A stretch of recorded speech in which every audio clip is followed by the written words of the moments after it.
In this video, you'll learn how to buy USDT on the OKX exchange wallet. This guide will take you through the necessary steps to complete your purchase smoothly and effectively. Begin by navigating to OKX.com in your preferred web browser. Once the website loads, you should see the homepage with various options for trading and buying cryptocurrencies. Ensure that you are on the correct site before proceeding. Next, locate the Buy Crypto button, which is typically positioned prominently on the homepage.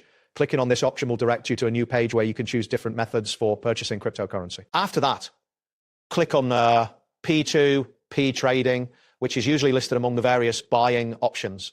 This section allows you to trade directly with other users, enhancing your purchasing flexibility. Once you're in the P2P trading section, you will need to select your currency. Enter the amount of currency you wish to spend in the provided field. This action will help you determine how much USDT you will receive based on the current market rate. Next, select USDT as the cryptocurrency you wish to receive. This option should be clearly visible in the list of available cryptocurrencies. Choosing USDT is crucial as it ensures that your transaction will be processed with this specific digital asset. Then, click on Select Payment Method. This step is essential as it allows you to choose how you will pay for the USDT. Various payment options may be available depending on your preferences and location. Keep in mind that larger transactions may take longer to process and confirm, especially if your internet connection is slow.